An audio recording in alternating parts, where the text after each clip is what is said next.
여러분들과 두 번째 시간 하나님의 형상, 위대한 시작의 하나님의 형상 부분을 공부하게 됩니다. 지난주를 돌이켜보면 하나님께서 이 세상을 창조하셨구나, 선한 창조를 하셨구나, 예수 그리스도께서 그 창조에 동참하셨구나 라는 이러한 내용들을 살펴봤죠. 그러면서 우리가 그러한 창조의 신학을, 창조의 눈을 갖지 않는 이상 성경이 이해되거나 믿어지지 않는다는 사실을 이야기했습니다. 그러니까 성경을 처음 딱 폈을 때에 창세기 1장 1절 태초에 하나님이 천지를 창조하시니라 라는 이 말씀이 정말 특별한 거부감 없이 여러분의 마음 가운데 믿어졌다, 이것만으로도 하나님의 놀라운 은혜인 줄로 믿습니다. 그리고 이러한 은혜가 있어야 그 다음 장으로, 또 그 다음 장으로 성경이 넘어가는 거예요. 여기를 무시한 채 믿어지지 않지만 그래도 한번 읽어보리라, 그리고서 이 성경을 넘겨가기 시작하면 그 뒤엔 믿어지는 게 단 한 가지도 없다는 것을 알 수가 있어요. 그러다 보니까 성경 안에서 어떻게 하면 윤리적으로 사는지, 어떻게 하면 도덕적으로 사는지, 어떻게 하면 착하게 사는지, 어떻게 하면 정신수양에 유익할지, 이런 것들만 찾게 되는 거죠. 진짜 중요한 것은 우리의 구원에 관한 문제인데 그것은 믿어지지 않는 거예요. 가장 중요한 예수님께서 이 땅에 오시고 하나님이신 그 예수님께서 죽으셨다 살아나셨다는 이런 일들이 어떻게 믿어질 수 있겠습니까? 그러니까 우리가 기도해야 돼요. 하나님, 정말 내가 하나님이 이 세상을 창조하셨다는 사실이 내 마음에 좀 믿어지게 해주십시오. 왜냐하면 이건 믿음의 문제이기 때문이에요. 이해하거나 학습하는 것이 아니고 하나님께서 주신 은혜로 믿어져야 믿을 수 있는 것이거든요. 요즘 이러한 창조에 대해서 반박하고 창조가 무슨 그런 헛소리를 가리키느냐, 그래서 실제적으로 미국에서도 이런 창조에 대한 가르침을 거부하는 그러한 학교들이 늘어나고 있죠. 벌써 옛날 이야기입니다. 그러니까 교회 안에서조차 이 창조에 대해서 이건 그냥 신화적인 이야기, 마치 우리나라 단군 신화처럼 그렇게 취급을 해버리면 우리의 신앙의 근간이 흔들리는 거예요. 그래서 뿌리가 흔들리고 결국은 어느 정도 자랐다 싶을 때 그냥 무너져 내리는 이러한 안타까운 결과를 갖게 됩니다. 창조신앙 정말 중요한 것입니다. 이 세상이 하나님의 말씀으로 만들어졌다는 사실, 이 사실을 믿고 나면, 이 사실이 믿어지고 나면 그 다음으로 넘어갈 수 있는 거예요. 바로 오늘 하나님의 형상대로 지음받은 우리 사람들, 이 사람들에게 과연 하나님이 요구하시는 것은 무엇인가 하는 것을 살펴보려고 합니다.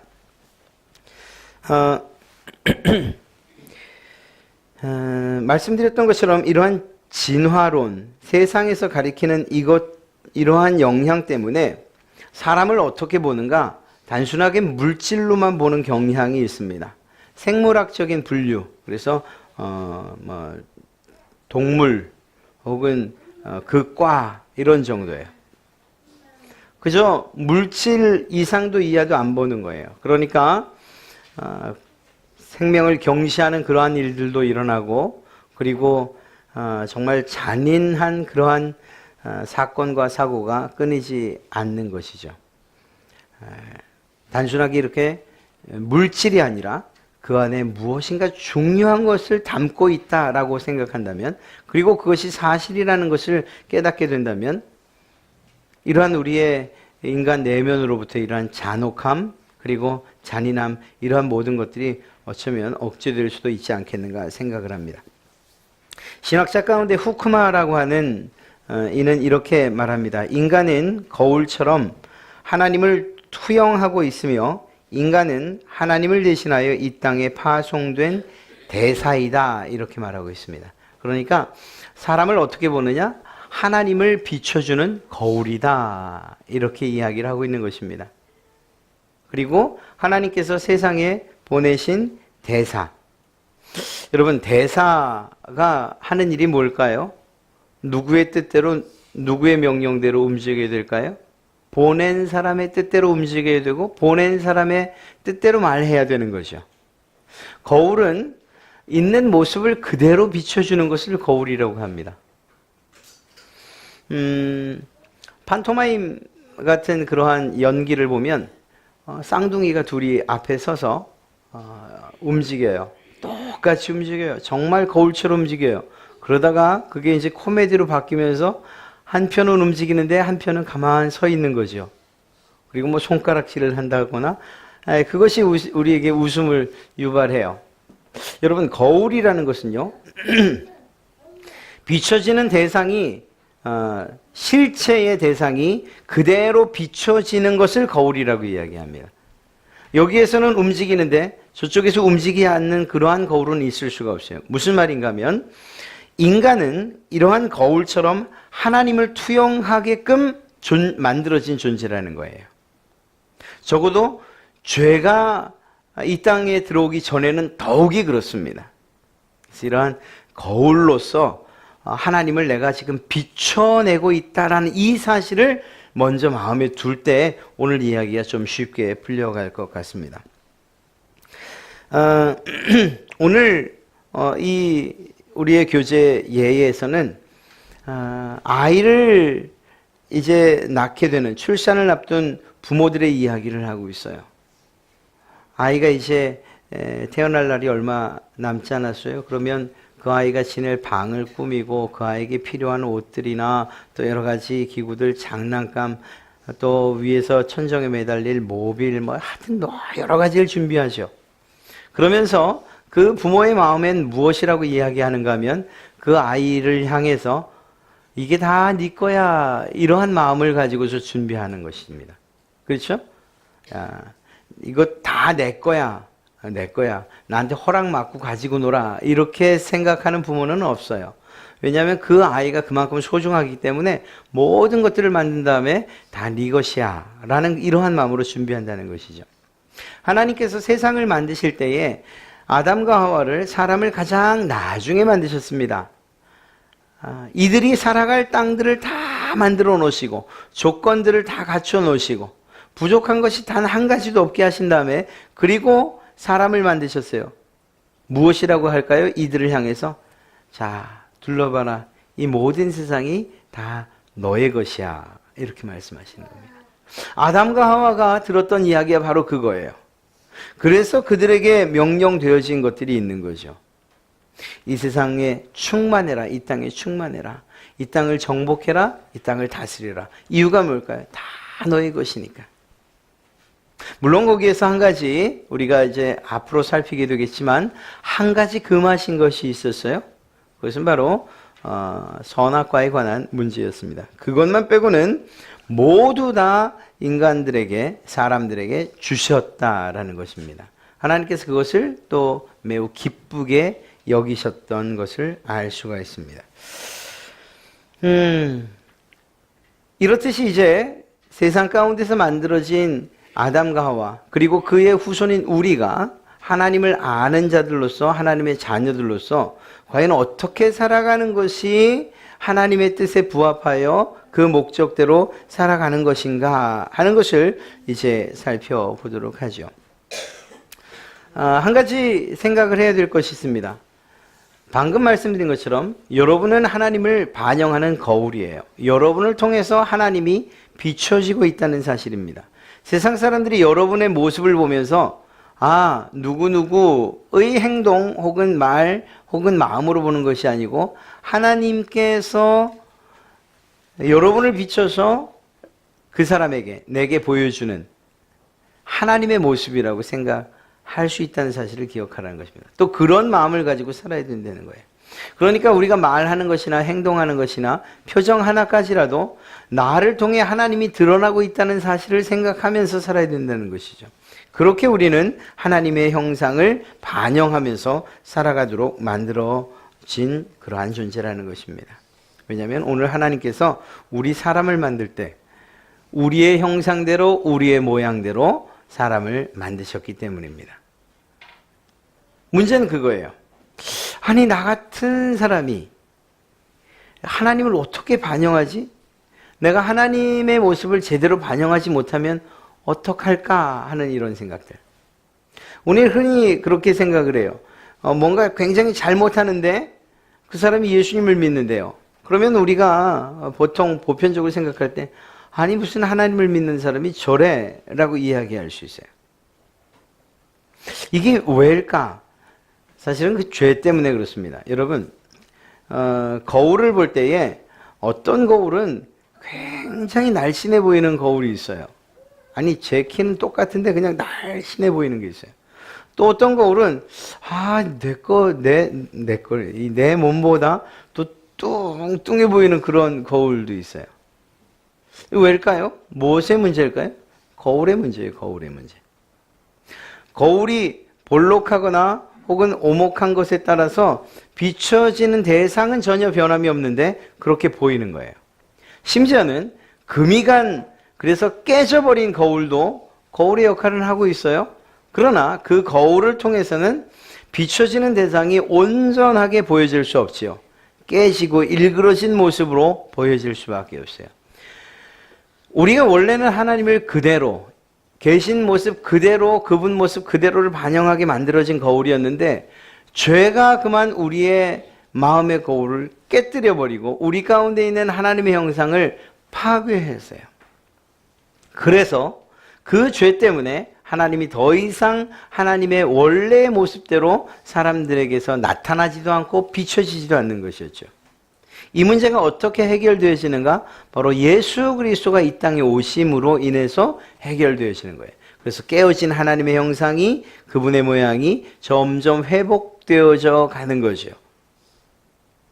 그것이 성화이고 그리고 우리가 정말 하나님 앞에 서는 그날 완전한 회복을 맛보게 될 것입니다.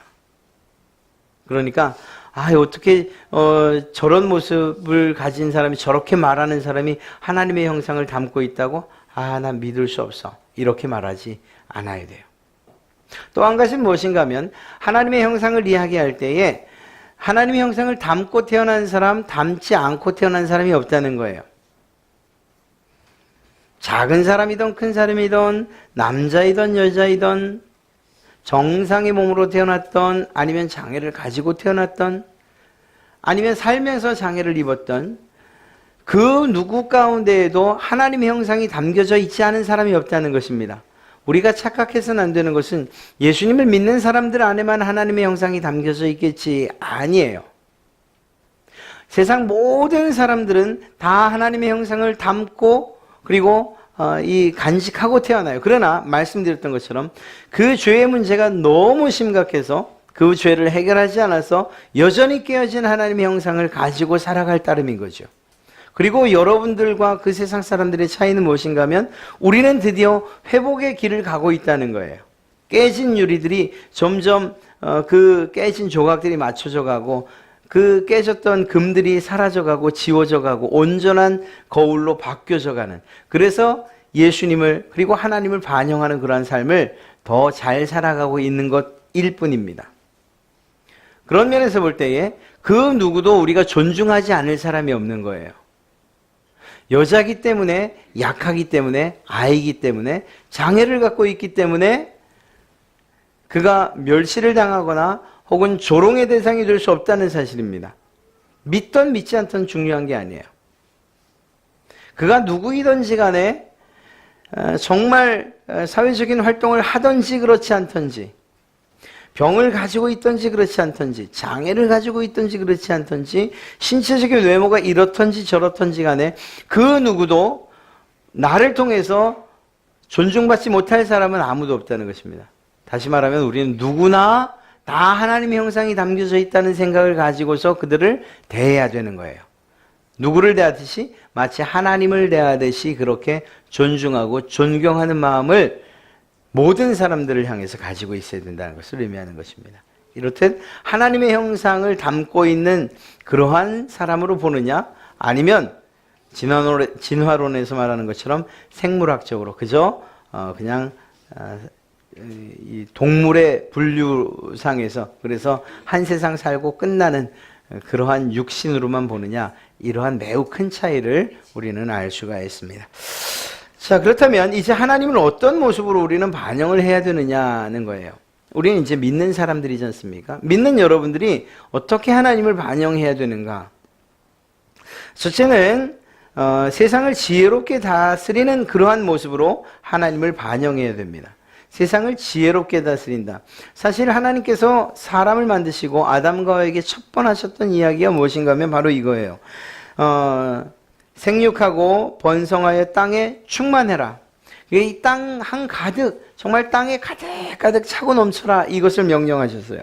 그리고 그 땅을 정복하라고 하셨고, 그리고 모든 만들어진 생물들을 다스리라고 이야기하셨습니다. 이것이 사람들에게 주어진 명령이고 하나님의 요청이었어요. 그리고 참 감사하게도 하나님께서 주신 그 지혜를 가지고 그 모든 자연 만물들을 잘 다스렸어요. 첫째로 했던 일이 무엇인가? 그들의 이름을 지어주기 시작을 했어요. 그리고 하나님께서 말씀하신 대로 그들을 다스리는 데 있어서 조금도 부족함이 없었어요. 그러나 죄가 들어오면서 우리의 욕심과 그리고 또한 그 죄 때문에 세상을 다스릴 때에, 그리고 정복할 때에, 충만할 때에 이러한 하나님께서 요구하시는 그러한 방식이 아니라 내 욕심에 맞춰서 충만해지고 내 욕심에 맞춰서 정복하고 사람들의 욕심에 맞춰서 그것들을 다스리기 시작한 거죠. 그러다 보니 온통 자연은 파괴되어 버리고, 그리고 인간들의 욕심에 의해서 파헤쳐지고 부서지고 깨지고, 이런 파괴되는 방향으로 다스려져 가고 정복되어졌다는 것이 사실입니다. 사람이 사람을 정복하는 것뿐만 아니라 사람이 자연들을 정복할 때에도 그런 방식으로, 그저 나 하나의 욕심스러움, 그리고 탐욕을 가지고서 그것들을 정복해 나가기 시작한 거예요. 그 결과가 어떻게 됐냐고요? 지금 정말 흔히 하는 표현대로 너덜너덜해진 그러한 지구의 모습을 갖게 된 거죠. 이제는 온도차가 1년의 온도차가 심한, 그래서 아주 추운 곳과 아주 더운 곳의 차가 50도나 되는 이러한 환경이 돼버리고 말았고, 그리고 남극과 북극의 빙하는 점점 녹아져 내려 해수면은 높아지고 지구의 온난화는 점점 심해지고요. 그리고 그것들로 인한 갖가지 질병들과 자연재해들은 끊임없이 계속 일어나는 이러한 상황들이 벌어지고 말았습니다. 이 무엇 때문에 이러한 일들이 일어났느냐? 하나님께서 말씀하신 대로 지혜로운 다스림이 아니라 그것들이 내 욕심과 탐욕스러움, 인간의 죄가 반영된 죄를 가지고서 그것들을 다스리고 정복한 것. 그래서 나 하나만 잘 살면 된다는 것, 나 하나만 정말 내 욕심 채우면 된다는 이러한 생각을 가지고서 다스리다 보니까 사람과의 관계도 깨어지고, 그리고 자연도 파괴되어지는 이러한 상황이 되어버리고 말았던 것이죠. 하나님은 어떻게 다스리시냐고요? 하나님의 다스리심은 우리 인간들의 다스림과 달라서 그 모든 것들이 서로 유기적으로, 그러면서도 정말 필요한 것들이 채워지고 서로 상호간에 도우면서 살아가는 그러한 자연을 만들어 놓으셨는데 말입니다. 이러한 지혜롭지 못한 이러한 다스림의 결과로 인해서 말씀드린 것처럼 세상은 그렇게 점점 파괴되어 가는 이러한 상황이 되어버리고 맙니다. 이러한 세상을 다스린다라고 할 때에 우리가 흔히 이야기하는 것처럼 두 가지 방식으로 나타나게 됩니다. 그것을 정말 내 욕심 따라서 그냥 집 밟는 형식으로, 그래서 파괴가 되건 그거 신경 쓰지 않고 그냥 내배 불리고 그리고 잘 사는 것 하나를 목적으로 그렇게 살아가는, 그렇게 파괴되는 방식이 하나가 있고요. 또 한 가지는 무엇인가 하면 하나님께서 만들어 놓으신 그 모든 자연 만물들이 바로 사람을 위해서 만들어진 것임에도 불구하고 오히려 사람들이 그것들을 섬기는, 그것을 우상처럼 섬기는 이러한 우매한 일로 나타나고 있는 것을 보게 됩니다. 다스리는 것이 아니라 오히려 그것들 밑으로 들어가 다스림을 당하겠다고 하는 이러한 모습인 것이죠. 그러니까 세상을 지혜롭게 다스려야 된다는 것은 바로 이 두 가지를 모두 다 벗어나야 되는 거예요. 세상에 그 어떤 것도 우리가 경배하거나 머리 숙일 것이 없이 오히려 하나님께서 우리의 발 밑에 두시고 다스리게 하셨다는 사실을 생각하는 것. 또 한 가지는 그 다스림이 짓밟고 혹은 부수고 파괴하는 것이 그것이 다스림이 아니다. 통치하는 것이 그것이 아니다. 정복하는 것이 그것이 아니라는 사실을 알아야 되는 거예요. 오히려 그것들을 지혜롭게 보호하는 차원에서 다스리고 유지하는 차원에서 다스려지는 이러한 일들이 필요한 것이죠. 그래서 사회에서도 하고 있는 그러한 자연을 보호하는 그러한 정책들을 잘 따라가는 것, 이러한 것도 지혜롭게 관리하는 방식으로 하나님의 모습을 드러내는 것이라고 이야기할 수 있습니다. 이거 중요한 거죠. 이유가 뭘까요? 하나님이 만드셨잖아요. 하나님이. 내가 만든 것을 내가 보호한다라는 것을 여러분을 통해서 하나님이 드러내기를 원하신다고요.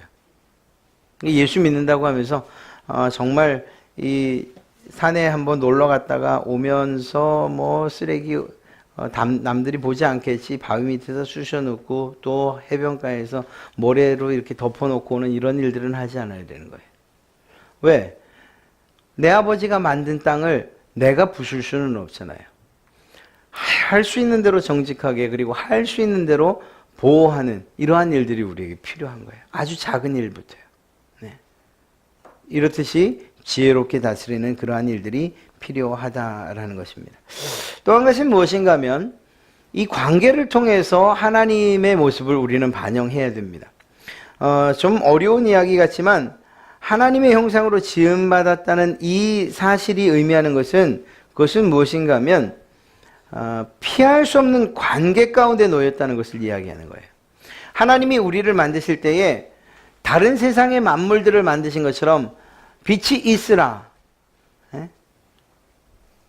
그리고 또 짐승들로 땅이 온 땅에 가득 차라. 물고기들 뭐 이렇게 말씀으로 만들지 않으셨다는 사실을 우리는 알고 있습니다. 사람을 만들 때는 하나님께서 그것들을 빚으셨어요. 진흙을 빚으시고 그리고 그 빚으신 다음 그 진흙덩이를 대면해서 그의 코에 생기를 직접 불어넣으셨어요. 이것이 무엇을 의미하는가? 하나님과의 매우 깊은 관계 가운데서 만들어진 존재라는 것을 이야기하는 것입니다. 그러니까 우리가 하나님이 저를 창조하셨습니다 라고 말하는 것을 그냥 다른 피조물들이 만들어진 것처럼 그렇게 쉽게 그냥 뚝딱 만들어진 것처럼 그렇게 생각해서는 안 돼요. 하나님께서 여러분을 만드셨다는 것은 먼저 여러분과 긴밀한 관계를 정말 사랑의 관계를 맺기 원하시는 하나님의 마음을 먼저 이해하면서 하나님의 창조에 감사해야 되는 거죠. 이 관계가 맺어져 있기 때문에 여러분이나 제가 특히 아담과 하와가 특별한 존재가 될 수 있었던 거예요. 하나님과 직접적인 관계를 맺었기 때문에. 그러다 보니까 그러한 관계 때문에 죄를 지었을 때에 그 관계가 파괴되고 그것이 두려워서 숨게 된 것이죠. 죄가 이 땅에 들어오지 않았더라면 하나님께서 맺어놓으신 그 관계는 끊임없이 유지가 됐을 것이고 그것 때문에 하나님의 기쁨 그리고 또한 하나님께서 원하시는 삶을 충분히 살았을 것입니다.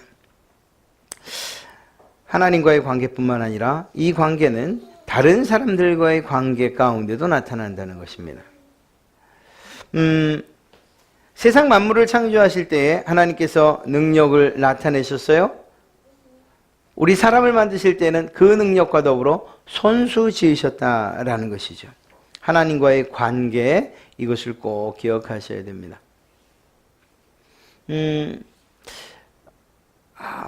우리는 대부분 아마 여기 계신 분들은 다 기억할 것 같네요. 어렸을 때의 그 만화 영화 가운데 마징가 제트 또 뭐죠? 로버트 태권브이 뭐 이런 거 있어요. 정말 지금 생각하면 거짓말 같아요. 아니, 로버트가 맞았는데 자기가 맞은 데가 막 아파와요. 이렇게 그 만화 영화를 보면 이유가 뭘까 생각을 해봅니다. 재밌게 봤으니까요. 참 신기하게도 지금은 이제 그것이 실제 상용화되기도 하고 또 실제 우리 삶에 적용되어서 여러 가지 로봇의 형상으로 나오지만, 그때 보면 꼭 조종하는 사람이 들어가야 그게 움직여요. 그렇죠? 쇠돌이가 빠져나오면 마징가제트는 멈춰 있어요. 그냥 기계에 불과해요. 여러분, 하나님께서 우리를 만드실 때 생기를 불어넣으시는 것으로서 관계를 맺었다는 것이 이런 의미라고 생각하면 너무 과장되는 걸까요? 하나님께서 여러분들을 만드실 때에 여러분 안에 생기를 불어넣으시고 그 생기를 통해서 우리가 움직이도록 그렇게 만드셨다는 것이에요.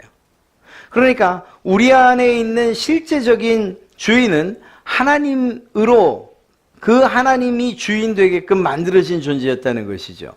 그렇게 관계가 맺어져 있었다는 거예요. 죄 때문에 파괴되기 전까지 말입니다. 그리고 그 죄의 문제 때문에 파괴됐던 그 관계를 예수 그리스도께서 이어주시고, 그리고 그 예수 그리스도로 말미암아 이제 그 관계가 회복되어져 가고 있다라는 것이죠. 에베소서 2장 14절에서 그는 우리의 화평이신지라 둘로 하나를 만드사 원수된 것 곧 중간에 막힌 담을 자기 육체로 하시고, 하나님과 사람 사이에 단절되어진 그 관계, 하나님께서 처음 만들어 놓으신 그 아름다운 관계가 끊어졌는데 그것을 누가 이어가시는가? 예수 그리스도가 이어가신다는 거예요. 하나님과 사람뿐만 아니라 사람과 사람 사이에 끊어진 관계도 예수 그리스도께서 십자가에 죽으심으로 말미암아 이어 놓으시겠다 이야기하신 것입니다.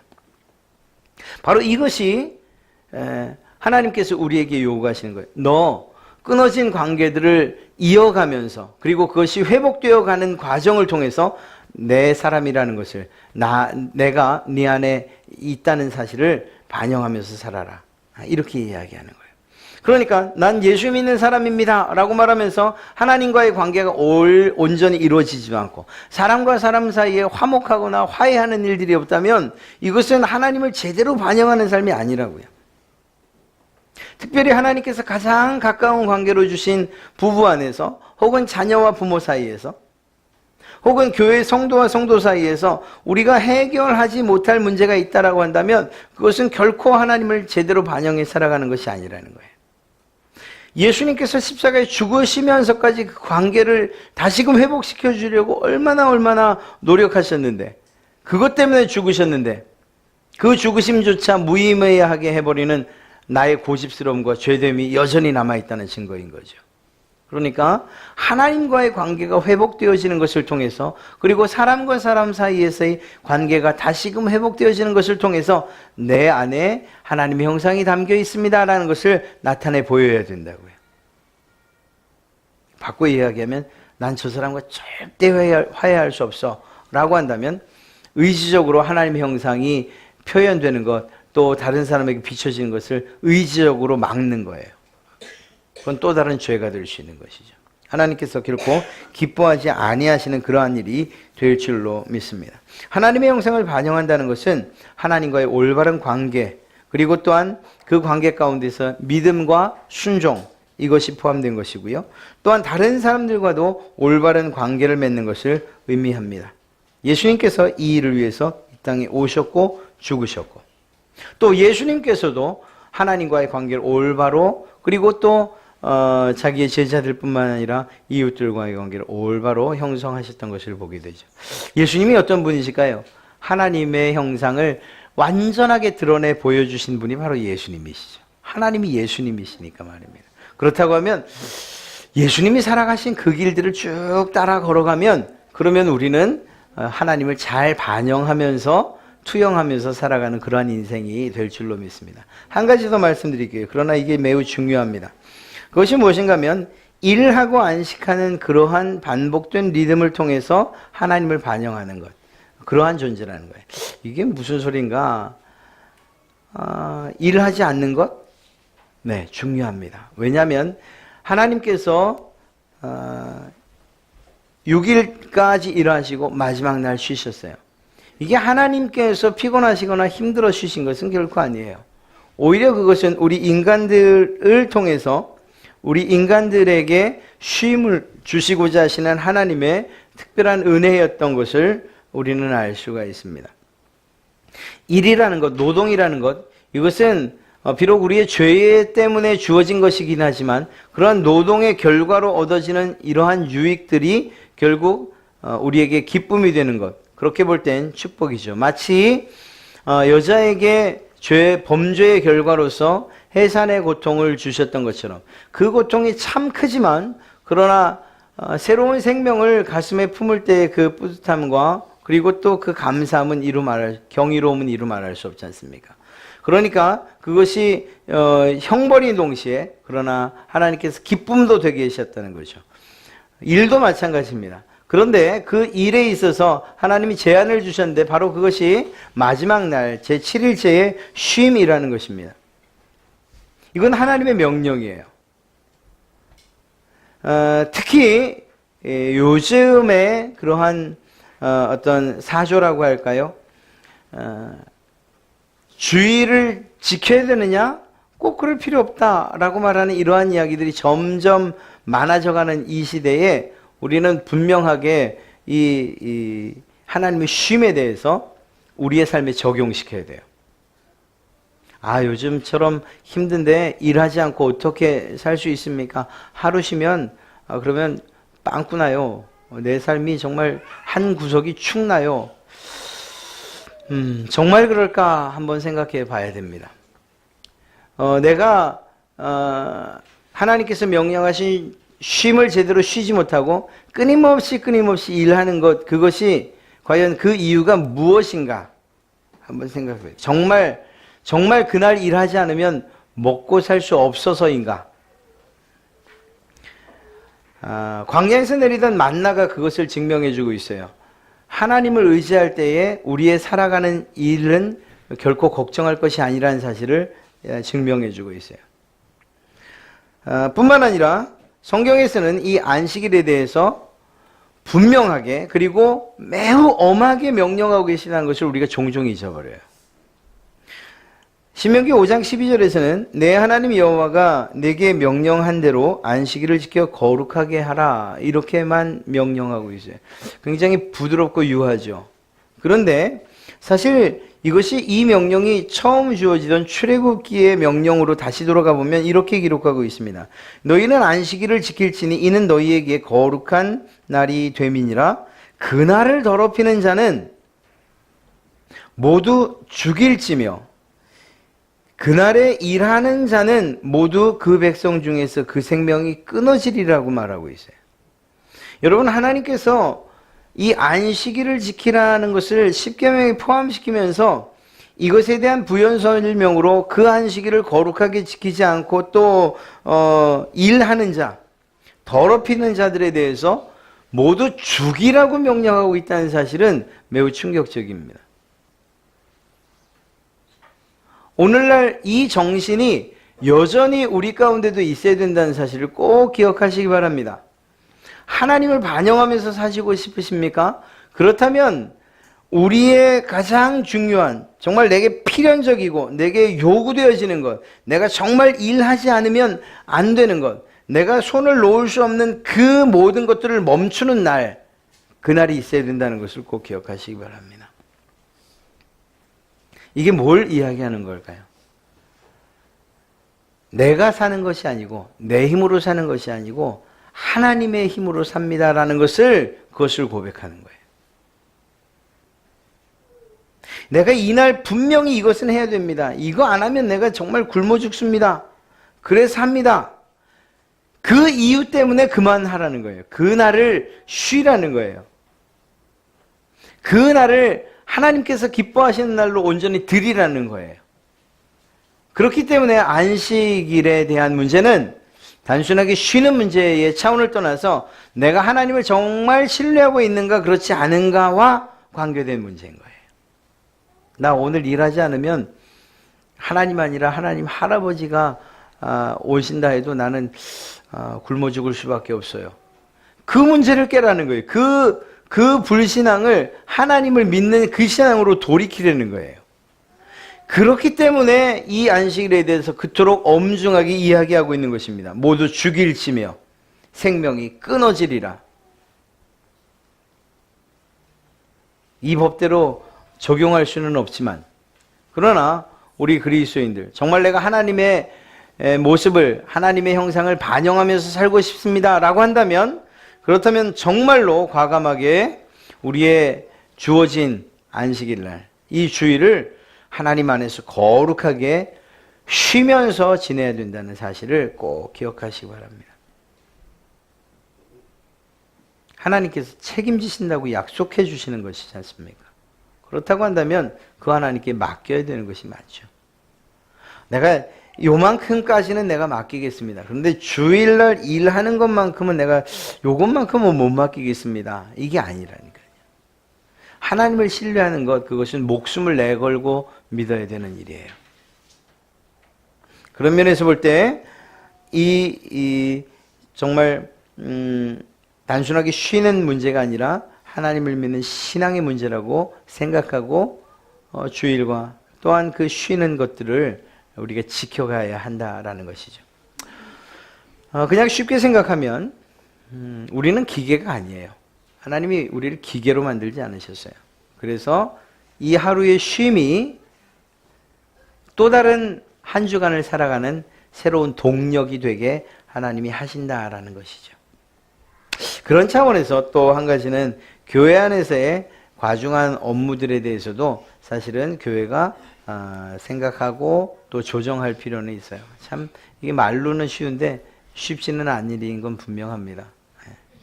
어느 한 구석이 또 어느 한 파트가 구멍 날 수는 없어서 이러한 이유 때문에 목사는 부탁을 하고, 그리고 또 그러한 요청과 부탁에 응해 주시는 분들이 계셔서 교회가 운영되어 가고 있지만, 하여간 교회 안에서의 특별한 그런 부서 활동이라든가 이런 것들이 일이 되지 않도록, 그래도 그 하루만큼은 하나님께서 우리에게 쉬라고 하신 명령들을 우리가 쉴 수 있도록 지켜갈 수 있도록 하는 것, 그것도 또한 교회가 해야 될 일들 가운데 하나이긴 하죠. 예, 하나님의 형상을 따라 산다는 것, 이거 쉬운 일 아닙니다. 하나님을 어떻게 우리가 반영하면서 살겠습니까? 우리의 죄된 모습, 우리의 죄인된 모습으로. 그러나 그럼에도 불구하고 하나님께서 예수 그리스도께서 이 땅에 오셨고, 그 예수 그리스도로 말미암아 회복되어져 가는 과정이라는 이 사실만큼은 꼭 믿으시고 또 마음에 새기시기 바랍니다.